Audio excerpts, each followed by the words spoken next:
What if I told you that right now, millions of people are living with a debilitating condition that's so misunderstood, many of them don't even know that they have it? That condition is obsessive compulsive disorder, or OCD. I'm Dr. Patrick McGrath, the Chief Clinical Officer of NoCD. And in the 25 years I've been treating OCD, I've met so many people who were suffering from the condition in silence, unaware of just what it was. OCD can create overwhelming anxiety and fear around what you value most, make you question your identity, beliefs, and morals, and drive you to perform mentally and physically draining compulsions or rituals. Over my career, I've seen just how devastating OCD can be when it's left untreated. But help is available. That's where NoCD comes in. NoCD is the world's largest virtual therapy provider for obsessive compulsive disorder. Our licensed therapists are trained in exposure and response prevention therapy, a specialized treatment proven to be incredibly effective for OCD. So visit nocd.com to schedule a free 15-minute call with our team. That's nocd.com.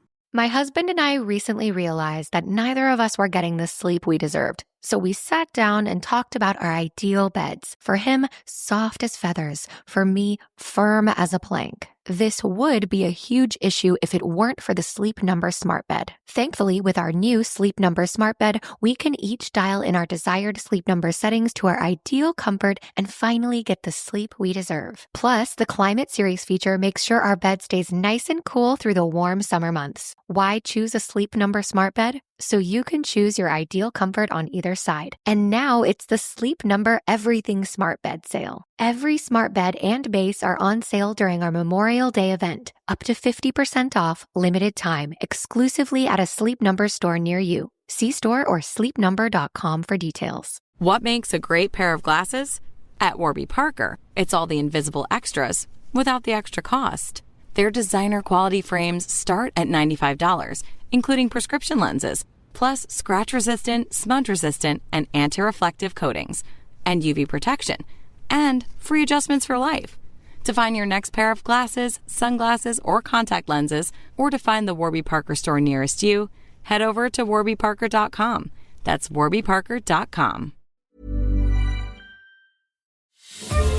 Welcome to Aran Island Dis, a podcast series where we talk to Irish people from different walks of life as they reflect on their own journeys. Join me, Russell McDermott, as we explore the many aspects of Irishness and what it means to each of our guests through life's ups and downs. Aedín and Thiarnaigh, welcome to Aran Island Dis. Thank you very much. And it's a trick question normally, but in your case it's even trickier. When was your first time to Aran Islands?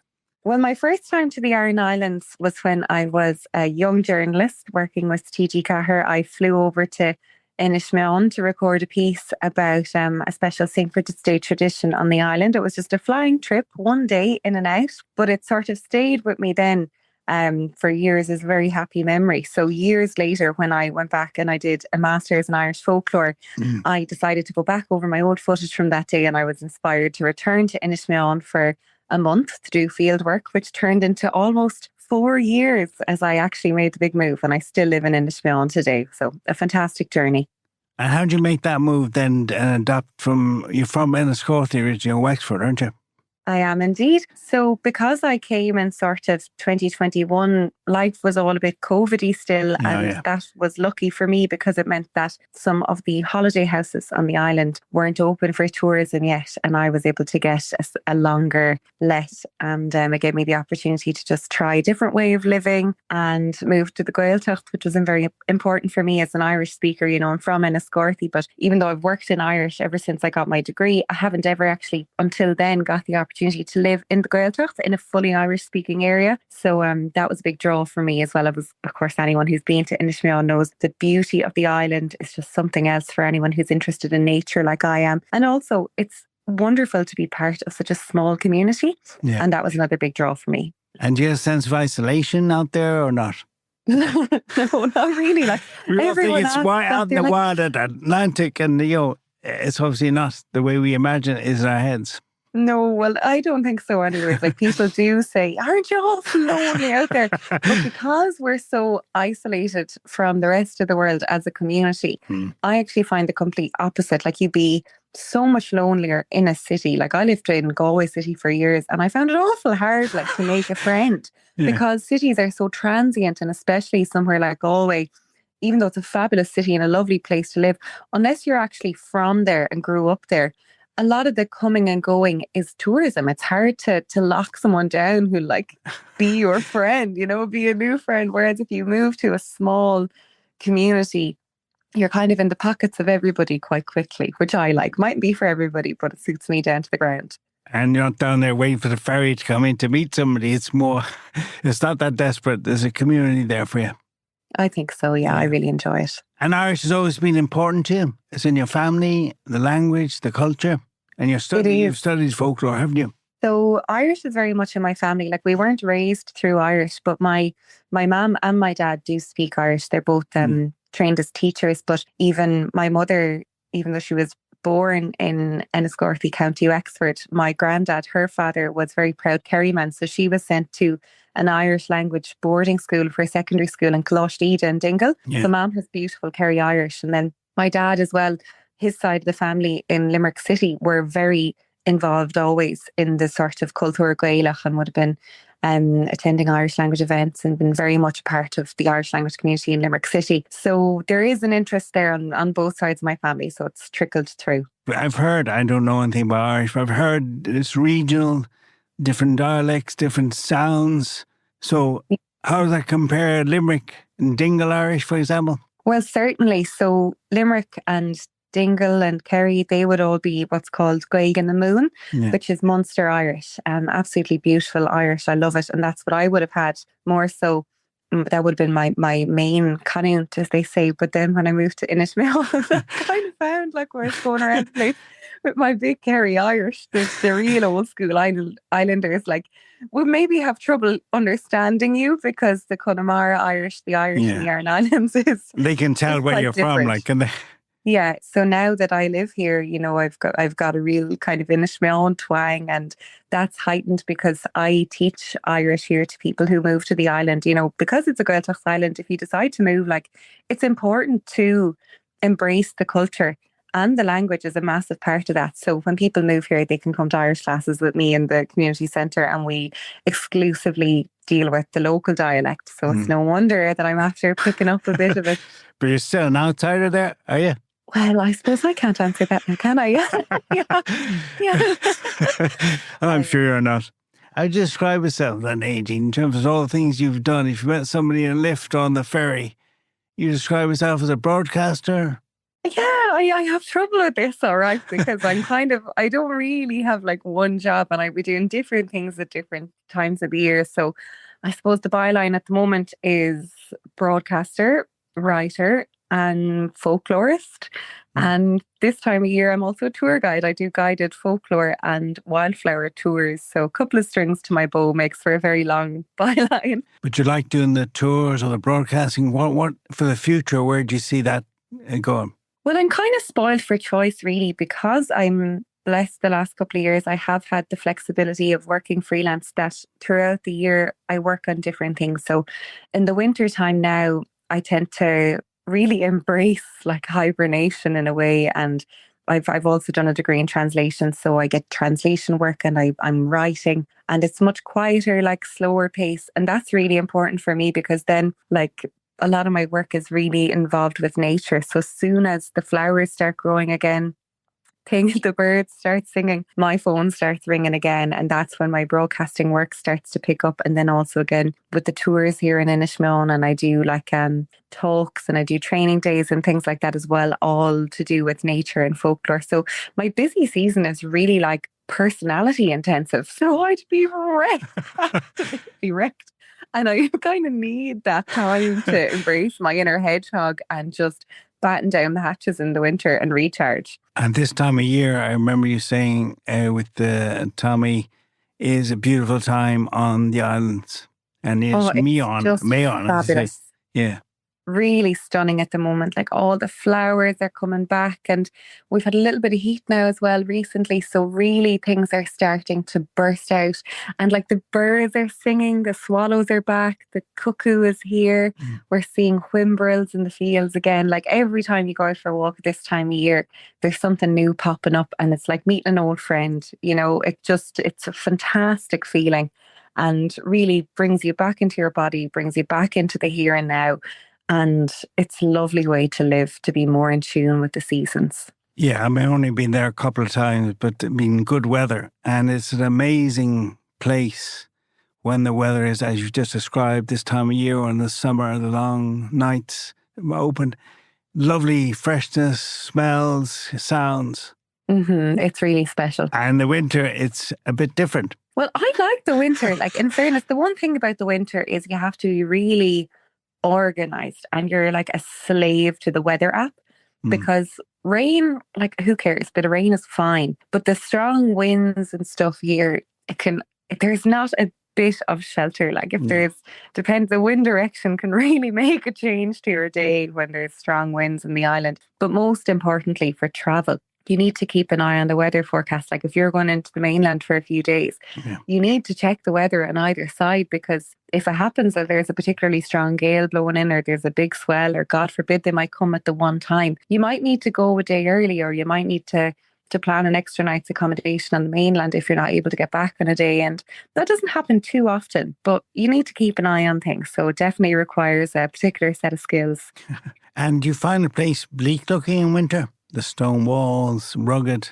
Well, it depends. Like, if it's a beautiful blue sky, and sometimes you can be really lucky here in the winter, and like, because it is so windy, sometimes the clouds will just blow over. And like, if you've got a blue sky, you don't care how cold it is, you can go out and walk, and it's still an incredible landscape to enjoy. But certainly if it's very cloudy, or if it's foggy, fog is the worst, because like you say, the ground is grey, the rocks are grey, the sky is grey. Like, that can definitely start to eat away at you. And if you're in the city, like, you don't notice that, because you've got big tall buildings, you've got lots of distractions. And like, even if it is absolutely miserable, you can go away, like, to the cinema, or go to a restaurant or something. Whereas here, you're in the thick of things. With your mind and be peaceful. Yeah.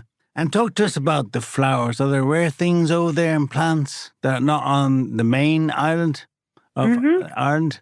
Yes, there certainly are. So the three Aran Islands are actually part of the Burren landscape, which of course is world famous as a geological landscape of karst landscape and the limestone pavement. A lot of unusual things grow there, like some alpine plants as well as your native Irish plants, all kind of come together in this really unusual, biodiverse, rich landscape. So Meáin is part of that landscape, and because of that we have lovely things like the spring gentian, and we have some lovely Irish saxifrage. But really, my favourite flowers are just the weeds, like, because in terms of folklore, the games that children play with flowers, the plants that have the funniest nicknames, the plants that were used for cookery, for medicine, for everything, like the richness of the language that describes the plants, they're all associated with the most common flowers, which are the weeds. Like, it's the dandelions, it's your ribwort plantain, it's the nettles. Those are the things that really get me excited. Even though they're not rare, they mightn't be the most beautiful to look at, they're the richest in folklore. And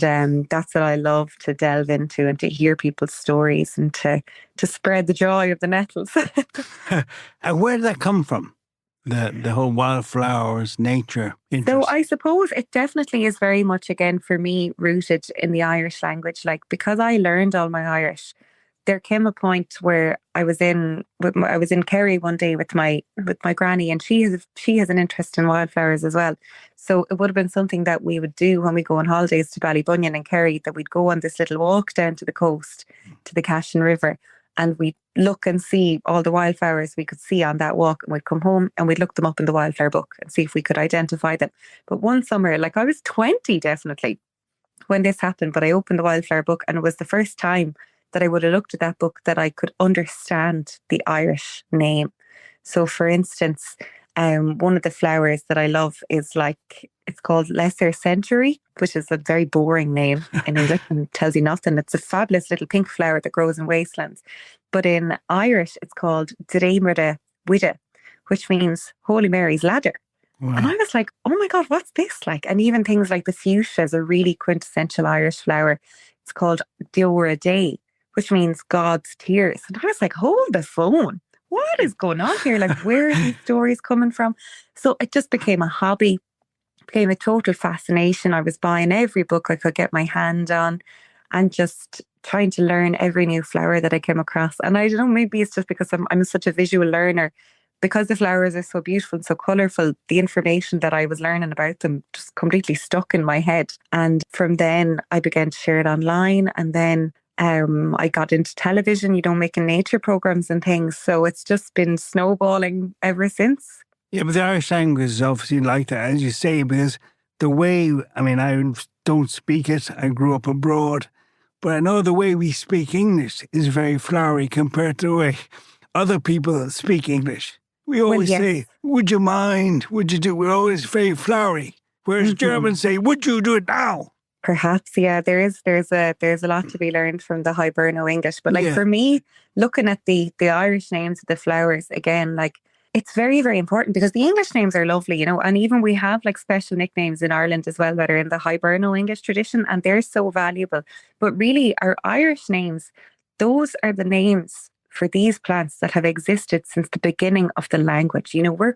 This is connecting us with our way, so long ago. So when you look at the Irish name, you're not just looking at a name, you're delving into our cultural heritage, and we're understanding how people viewed the world around them by looking at these plants and seeing what was important to them. And in terms of the kind of anti-colonial mindset, we use these English words and they do have a place in our culture now. But if we want to reconnect with the true Irish heritage going way, way, way back, we need to go and dig deeper into the roots of those names. So I just love that connection, and I love that it has survived through till the current day. And it's still there. The stories are still to be found. The traditions are still in the oral tradition. And kids are still playing the same games with the flowers going back thousands of years, which I think is the most fantastic connection. And I love to share it and to try to keep those traditions alive. Yeah, fascinating. And Irishness is important to you? Massively important to me, yeah. I suppose, is it the chicken or the egg? All of my work that I do, all of my hobbies now are very much sort of associated with Irish or Irishness in one form or another. So it's definitely important to me and brings a lot of richness to my life. And is there an Aran Islands kind of culture or different way of seeing things within the Irishness or not? Oh, for sure there would be and I suppose, well, the Aran Islands are very different from everywhere. All the offshore islands of Ireland are fascinating places and so rich in culture, but I don't have as much experience now in the other islands, places like Tory and things like that. They're a world unto themselves. But even the 3 Aran Islands, people group them together the whole time. And people come out here to me sometimes for Irish courses and that, and I'll say, "Oh, have you been to Meáin before?" And they'll say, "Oh, I don't know." And I'm like, "What do you mean? What do you mean you don't know?" And they'll say, "Well, I came to the Aran Islands on a school trip, but I don't know which island I was on." Yeah. And it's such an injustice in a way to club them all together like that, because they're completely unique from each other. Travel between the islands wasn't that easy until very recently. So, the islanders might only get to go between the 3 in very good weather when they were able to go over in the Currachs in the summer and that. But for a massive portion of the year, they were very isolated, and because of that, developing their own traditions. And in Meáin especially, it was the most difficult island to get to logistically, because the pier here, it was always more difficult to get into. There's not a lot of shelter. We didn't have a new pier here that could take, even in the 70s and 80s, anyone that came to Meáin, they were coming in Currachs, off of the steamboat. Where people don't realise how new the new technology and things are in Meáin. They didn't even get electricity till 75 or something. Yeah. Running water, there was no running water here in 73. Modernity is very modern in Meáin, so it's natural that they have their own worldview, that they're particularly independent, resourceful, and proud people. And is there a different ethos or thought process between the 3 islands? You don't get defensive about your island, or is there subtleties there is what I'm looking for? I think so. Yeah. I think anyone who has experiences in the islands will notice subtle differences. And I suppose someone who'd be a native of the islands would be more suited to answer that question. So I don't want to say too much in case I get myself in trouble. No, but what happens is we, as you say, we on the mainland just call them the Aran Islands. We think they're all the same, and we don't really realise how different they are, each one of them, or the people may view them. That's all I'm thinking of. So I was wondering, even though you're a blow-in, inverted commas, you know more than us about it. So it's fascinating to hear that way. And have you lived abroad, or you always lived in Ireland? I have always lived in Ireland. I did live in the Netherlands for just 3 months. Oh, and I lived in Scotland, actually. I lived in the Isle of Skye for 4 months as well, for my Erasmus in the Scottish Highlands. That was my first island experience, even though it doesn't really count because the Isle of Skye is connected by a bridge, sort of like Achill, but I'll take it. And how was that different in terms of the way they view their life as Islanders? Well, again, I couldn't really say, because as I was on my Erasmus, and we were living, myself and my friend, we went over to a fantastic institution called Saolmore Rustic, where they do immersive education in Gaelic na Halapan, which is Scots Gaelic. Yeah. So we went over there in an exchange. But because of that, we were surrounded by other students. And like that, the Isle of Skye, we were kind of in the college the whole time. We were in a little world of our own. We did get to go out on trips and things like that. And some of our classmates were from the islands, who were from, the real Hebrides, and they would have had a very different existence. But sure, we were like 19. We weren't getting into the cultural nitty gritty. I'd love to talk to them now about it. But at the time we were like, how do we get to the pub on Thursday night? Thursday? We're on Friday. My God, what a life. In terms of resilience, the word resilience, does that resonate with you? I think so, especially in the last few years, like in terms of being on the island, you do need to be resilient. You do need to be prepared. You need to be able to think on your feet. You need to be able to cobble dinner together with something from the freezer when there's absolutely nothing and the boat can't get in. You're shopping for super value.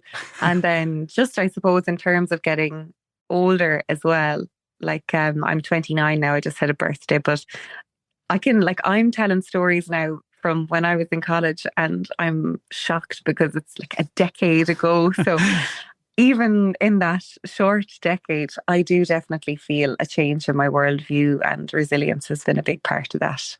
And is it tougher on the island than it was in Galway, or were you a member of Enniscorthy? Do people look at it differently? Self-sufficiency and resilience go together?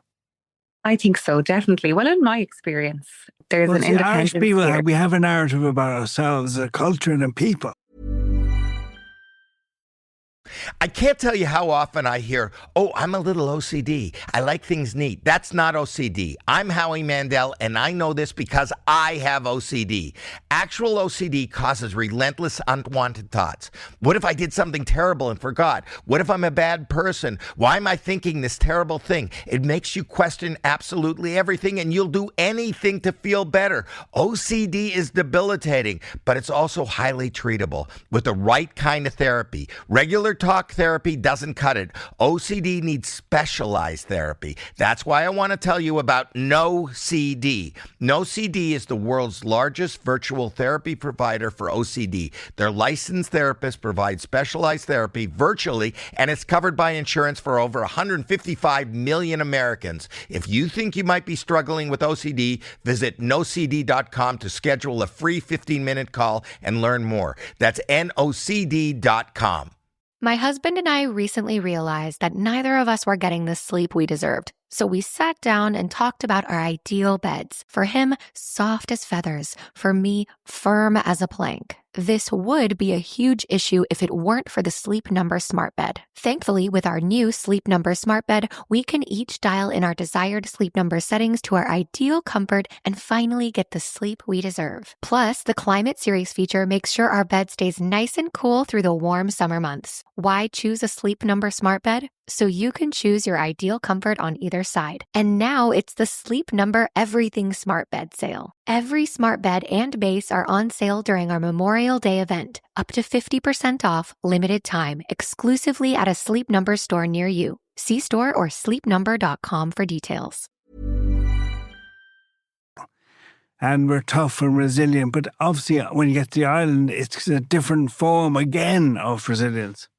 Well, in a way, I mean, that's definitely true. And you do need to be tough, like, in a way. But also here, in a way, for me, I'm actually less independent and more independent. I'm more independent because I made the big move away from home. You know, I had to work out a new way of life and learn a kind of a new culture as well. But also I'm less independent because I'm so much more involved in the community than I ever have been, like at home or anywhere that I've lived. So if I ever need help, like, it's so much closer now to me than it ever was before. Because when you're in a small community, and especially the community of Meáin, like, people are so kind, they're so helpful, and everyone's in the same boat. Like, when you're on an island, it's very much like Gaeilge war Aedín, which means the people live in each other's shadows, and being a good neighbour is more important than it would be anywhere else, perhaps, because we rely on each other more. So that help is there, and knowing that it's available is very comforting, and makes me feel maybe less stressed a lot of the time than I might be if I was truly independent somewhere else. And the traditional things like weddings and funerals, how are they viewed or celebrated or otherwise there? Are they more energetic, more intense for that reason? Well, I tell you, I can't really say too much that there hasn't been any traditional island weddings in the island since I've been here. And like with the funerals and that, even, like, I'm very blessed that I haven't had a massive experience of funerals in my life, even on the mainland. So it would be hard for me to compare the two, but certainly. But as a culture, we have that belief that funerals are important. You haven't noticed anything different about the way they may take place for other people on the Aran Islands? Because we have this view in our heads of what life might be like. There's definitely an awful amount of respect showed here on the day of a funeral, even if it's a body being brought back to the island. You know, as I say, the people who live on the island, they're so connected.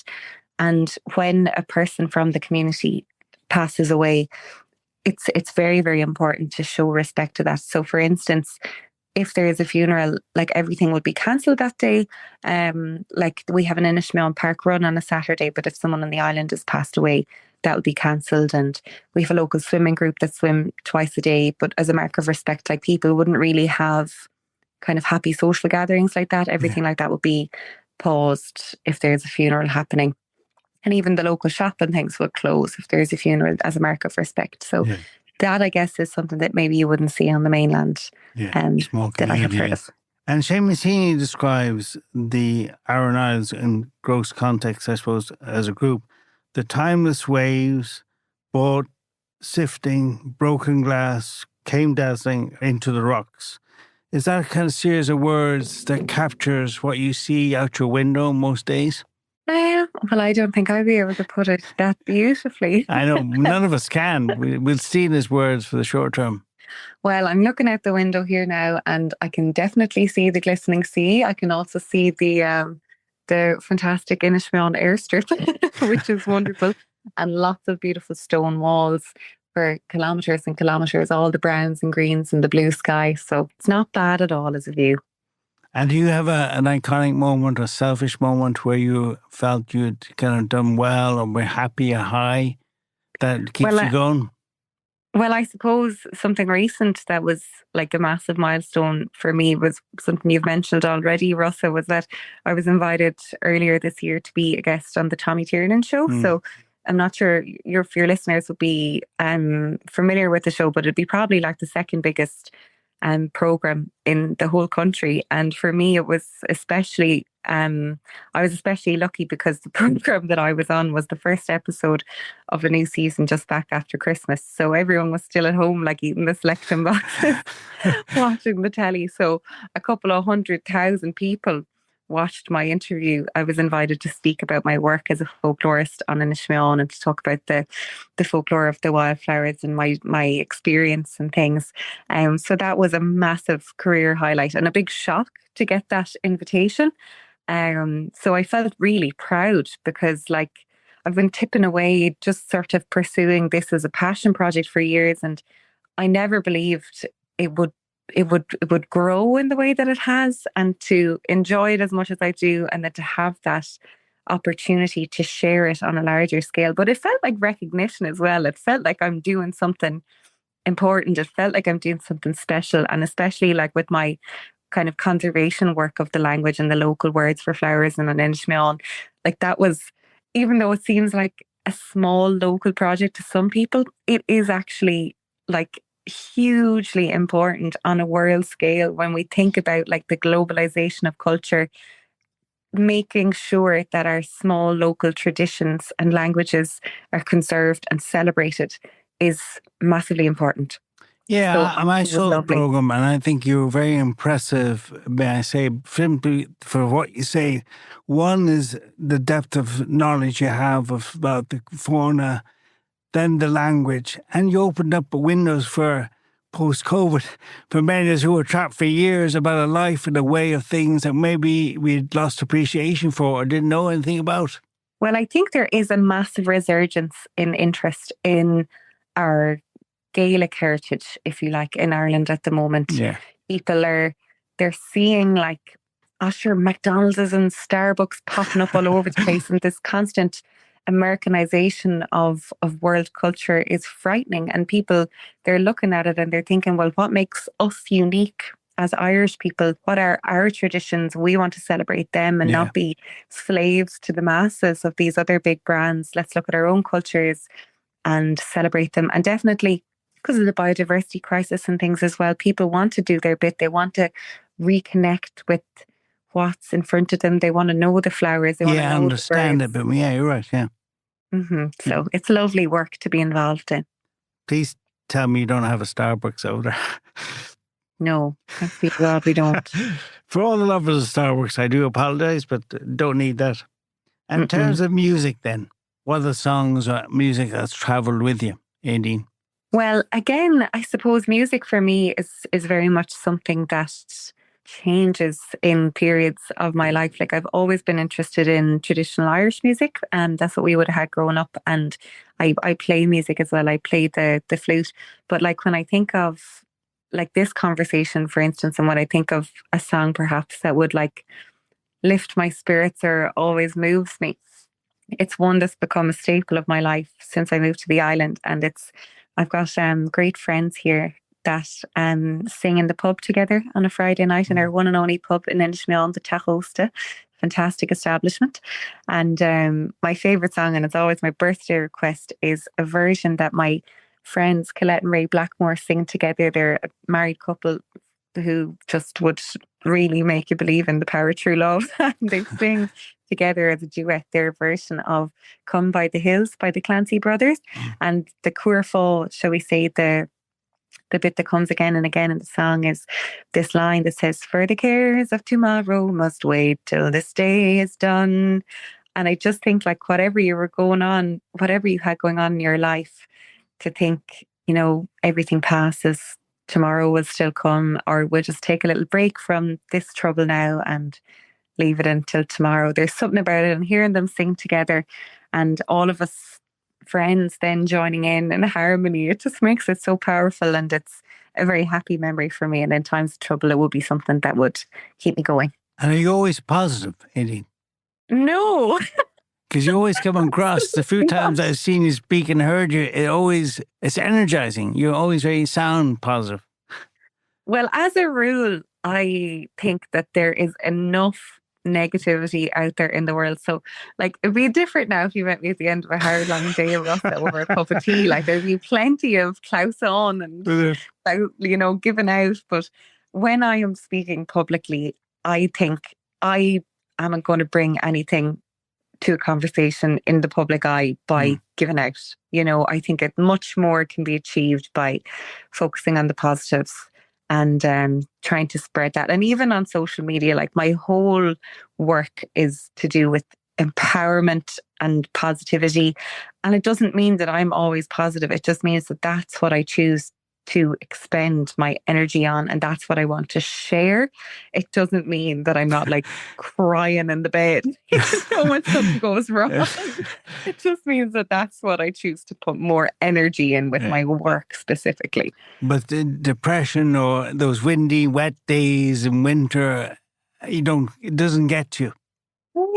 Like sometimes, I mean, the weather again, like everyone's like, God, it must be awful depressed, like that awful rain. Like, it's not that bad when you have good friends and you have an electric blanket and you have, a pet cat. Things are very manageable. Everyone has bad days. It doesn't matter if you live on the Aran Islands or not. Everyone hates bad weather. But no, it wouldn't be something that would really send me into the pits of despair, thank God, or I wouldn't be living here. Yeah, and when you look back on the young Aedín in Wexford and you see where you are now, are you surprised? I do get like a hop, from time to time, especially when I'm like, sometimes I'd be like, putting the foot down, getting to the boat to Russellville, or especially, if you're getting the plane perhaps there or into Connemara, you're looking down over the Atlantic and you're like, geez, this is my life. Like, this is unreal. Or especially with my broadcasting work, like working on nature programs and traveling around Ireland and getting to work in Irish and going to the most beautiful places, talking to the most fascinating people and constantly learning and upskilling. And then someone giving me money for it. Like, I genuinely can't believe it. Yeah. So there's a lot of pinch me moments that I think, young Aedín doing her leaving cert would be like thrilled to bits if she knew this would be ahead of her. So you still pinch yourself? Very much so. And when people on the wild walks with you there, what are the things that surprise them the most? Well, I think people who are travelling that are interested in the island love to hear about the traditions that are unique to Meáin. So, of course, we speak Irish in Meáin, but the Irish names for the wildflowers that would exist in most of the country, there are actually a lot of wildflowers in Meáin that have their own unique local name. There might be 10 or 11 flowers that have their own unique name. So people love to hear about that and like that. They're so surprised that even though the three islands are so close together and quite near to County Clare and quite near to County Galway, that they did develop so uniquely to each other. They love to hear that. And then as well, just like the different games you can play with plants, for instance. I love that. Anything that kids play with flowers, that sort of folklore will live on forever, and there's a bit of crack to be had. And the Irish names for the flowers too, and looking at what we can learn and the tips and tricks that are hidden within the Irish names that we can reconnect with if we just pay attention to them and approach things with an open mind, I suppose, and see what information sticks that we can enjoy. And people take that on board, do they, when they come over? I think so. Well, especially one of my plants that I love it's called ribwort plantain, or plantago is the Latin name. Really, really common flowering grass. It's all over the country, or you call it soldiers. If you play this particular game with it, kind of like conkers, you knock the head off the other person's flower head, or you can turn it into a little slingshot. But the leaf of that plant is a really powerful antihistamine, so you can use it to cure any kind of a sting, like a nettle sting or a bee sting or a wasp sting or a jellyfish sting or a horsefly bite. Like, the uses are endless. So I do often get messages from people being like, oh my God, I got stung on our way home from the tour and I was able to find this leaf and chew it up and spit it out and put it on my skin, and it actually worked. Like, it's amazing. And what if I told you that right now, millions of people are living with a debilitating condition that's so misunderstood, many of them don't even know that they have it? That condition is obsessive compulsive disorder, or OCD. I'm Dr. Patrick McGrath, the Chief Clinical Officer of NoCD. And in the 25 years I've been treating OCD, I've met so many people who were suffering from the condition in silence, unaware of just what it was. OCD can create overwhelming anxiety and fear around what you value most, make you question your identity, beliefs, and morals, and drive you to perform mentally and physically draining compulsions or rituals. Over my career, I've seen just how devastating OCD can be when it's left untreated. But help is available. That's where NoCD comes in. NoCD is the world's largest virtual therapy provider for obsessive compulsive disorder. Our licensed therapists are trained in exposure and response prevention therapy, a specialized treatment proven to be incredibly effective for OCD. So visit nocd.com to schedule a free 15-minute call with our team. That's nocd.com. My husband and I recently realized that neither of us were getting the sleep we deserved. So we sat down and talked about our ideal beds. For him, soft as feathers. For me, firm as a plank. This would be a huge issue if it weren't for the Sleep Number smart bed. Thankfully, with our new Sleep Number smart bed, we can each dial in our desired sleep number settings to our ideal comfort and finally get the sleep we deserve. Plus, the Climate Series feature makes sure our bed stays nice and cool through the warm summer months. Why choose a Sleep Number smart bed? So you can choose your ideal comfort on either side. And now it's the Sleep Number Everything Smart Bed sale. Every smart bed and base are on sale during our Memorial Day event. Up to 50% off, limited time, exclusively at a Sleep Number store near you. See store or sleepnumber.com for details. This sort of thing blows people's mind because this is a plant like that they see every single day and have done for their lives. And they never knew this use. But their grandparents probably would have, or maybe their great-grandparents. So again, reconnecting with that and with our landscape and how we can use it in our daily lives, people love. And your outlook on the future in terms of climate change and those things is very depressive or negative, or how do you reconcile that with what you see every day and balance that? Well, I suppose for me, and it's the same with things like the language, there's a lot of doom and gloom and as they say in Irish, like that things are looking bad. Like I can't get too deep into that or I wouldn't get out of bed, you know. So for me, for those big problems that mean a lot to me, all I focus on is little changes and actions that I can do in my life. And that's what I can control. So that's what I do. Also, my good friend Una Lanagon, she's a professional harpist. We live together, and Una, in her many guises in this world, is a huge eco nerd. So we have like... Can you say that? Can you say that? I can, of course. We have so many bins in this house for different things. Like we are so good at recycling. So like all of our electronics get put to one side and we'll bring them into the recycling centre in Galway. We have the compost bin, we have a plastic bin, we have a cardboard bin, we have, like we really try. And like as well, we live here and we share a car and we go on our bikes if we can, rather than using the diesel and things. Like nobody's perfect, but I feel like I'm doing my bit, and I can't do more than that. So I'm able to sleep at night.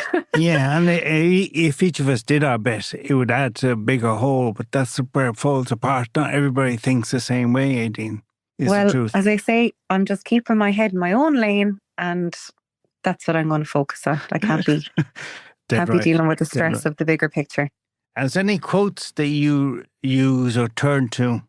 Yeah, funnily enough now, a couple of years ago, I spent money well spent. It's not that it was very expensive, but I got this one of the best self-help book I ever got was about sort of looking at your own self-esteem and things. And there was this quote in it, a variation of a Marcus Aurelius quote. And it's like, if you think of what you have in the world rather than what you lack, and then select the best of those things and think about how eagerly you would have sought them if you didn't have them. So I love that because it's not like toxic positivity. Like sometimes people go into an awful anxious spiral when they're feeling a bit down or they're feeling stressed, and they're like, oh, I shouldn't be stressed, I shouldn't be depressed, I shouldn't be anxious. Look at all this good stuff that I have going on, I shouldn't be feeling so bad. Like that's not helpful at all. Like at all. But this sort of version of the quote, if you think about what you have, pick the best things, and then just go back to a time in your life or imagine a time when you didn't have them. And like it just allows you, I find, to reconnect with the joy of things you have achieved or people you have in your life, or even like going to the most basic thing, like your health. Like do you know what the perfect example of this is? When you have a cold and you can't breathe through your nose for days. And you're like, oh my God, I never appreciated being able to breathe through both my nostrils. And like, you think, I'll never take this for granted again, being able to breathe easily through two nostrils, and then your cold goes away and you forget all about it. But if you take a bit of time and actually think, oh my God, look at me breathing easily today, Like, things don't seem so bad, you know? Makes sense. But isn't that the problem about life today, is the time, the lack of it, the social media pressure, keeping up with what everybody else is doing? You don't have that time to sit back and think. Well, I suppose that's a choice that we make. Definitely. As a 29-year-old, you can say that. But if you're 21 or 17, understanding that you have the ability to make that choice isn't clear to you because there's pressure to be what everybody else is doing. Well, I think actually, I'm not sure, you know, but in a way, I think the older generations are maybe less aware of it. Everyone has a blind spot here or there, but I suppose it's a good message to share. Like, if you even just, like, another kind of piece of advice that I've got in terms of mindfulness, and it's not that I do it all the time, you know. Everyone has their periods when they're dreadful and they're on their phone the whole time, and like, it is the first thing we do in the morning, you know. It's desperate to check the phone. Yeah. But we breathe thousands of times in the day, and if you can just focus on your breath, like 4 or 5 of your breaths in a day, to actually just follow them in and follow them out and be like, what is actually happening? Like, you're going to benefit from it. Even if you don't do it every day, every small time that you do it is a step forward. So, but these are things that, like, I have looked into and that I try to do because, you know, I have a busy life. So you need to carve out times of quiet. Everyone has their own coping mechanisms. So these are some of mine and I find them really helpful. But that doesn't mean to say that I practice them perfectly as I should either. Hey, but it's a start. In terms of people who don't speak Irish like myself or understand the language, how would you explain what we're missing out? Well, I suppose it depends. Like, for me, I love language. I love use of words and all that. But the whole Irish thing, because I grew up as an immigrant outside, I don't understand it. And for me to look at Irish now is a challenge. And say, why would I? How would you sell it to me? What I'm missing out? Well, first of all, it is a challenge, you know. And, well, I suppose for me, the reason that I really went into the deep end with Irish, always it comes back to me, is when I was in a Gaeilge course, which is an Irish language course for teenagers, when I was young, like maybe 13 or 14. And one of our teachers just said it so simply. He was like, the French speak French, the Italians speak Italian, Germans speak German, but the Irish are speaking English. Yeah. And I was just like, oh my God, the injustice of it. And it's because of colonialism. You know, this isn't a choice that was made. This was something that was done to the Irish people. Our language was stolen from us, and it happens all over the world. So we do have the power to reclaim it, and we own it. It is ours. That doesn't mean that it's not difficult to do, but for me, that was a big sort of reason for why I really wanted to, and why I was happy to spend the hours studying my irregular verbs and that. Yeah. But that's not to say, Rossa, that someone who's not Irish shouldn't be learning Irish. Languages are modes of communication, and they are available to everybody who's interested in them and who wants to connect with a culture. They don't have to be part of that culture to engage with it and to enjoy it. So I think if anyone has a reason to be interested in or to want to enjoy Irish, then they should feel welcomed and empowered to do so. Yeah. I was just reading there's a Singe quote about Irish. There is no language like the Irish for soothing and quieting. That, to me, sounds like something I should be reading up on. Well, it sounds like they didn't spend too much time studying his irregular verbs. It's not really that soothing, but when you do get into it, and when you do start to be able to speak and enjoy it, it is a beautiful language, and it's lovely to be able to use it on a daily basis. And the work for you now is continuous television, is it?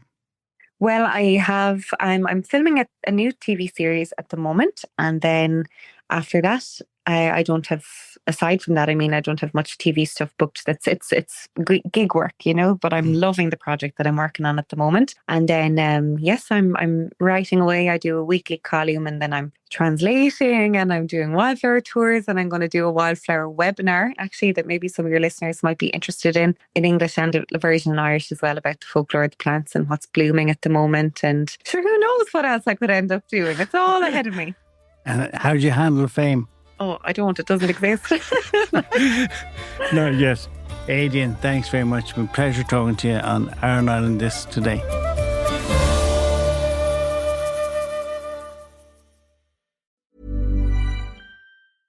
What makes a great pair of glasses? At Warby Parker, it's all the invisible extras without the extra cost. Their designer quality frames start at $95, including prescription lenses, plus scratch-resistant, smudge-resistant, and anti-reflective coatings, and UV protection, and free adjustments for life. To find your next pair of glasses, sunglasses, or contact lenses, or to find the Warby Parker store nearest you, head over to warbyparker.com. That's warbyparker.com. Step into the world of power, loyalty, and luck. I'm gonna make him an offer he can't refuse. With family, cannolis, and spins mean everything. Now, you wanna get mixed up in the family business. Introducing The Godfather at ChumbaCasino.com. Test your luck in the shadowy world of The Godfather slot. Someday, I will call upon you to do a service for me. Play The Godfather, now at ChumbaCasino.com. Welcome to the family. No purchase necessary. VGW Group. Void where prohibited by law. 21 plus. Terms and conditions apply. This podcast is brought to you by Aura. Imagine waking up to find your bank account drained, bills for loans you never took out, a warrant for your arrest, all because someone stole your identity. Hackers aren't waiting. Why are you? That's why we're thrilled to partner with Aura. Your personal data is a goldmine for hackers, and Aura helps lock it down. Aura monitors the dark web, blocks data brokers from selling your information, includes a VPN for private browsing, and a password manager to secure your accounts before criminals break in. For a limited time, Aura is offering our listeners a 14-day free trial plus a dark web scan to check if your personal information has been leaked, all for free at aura.com/safety. That's aura.com/safety to sign up and start protecting yourself and your loved ones. That's AURA.com/safety. Terms apply. Check the site for details.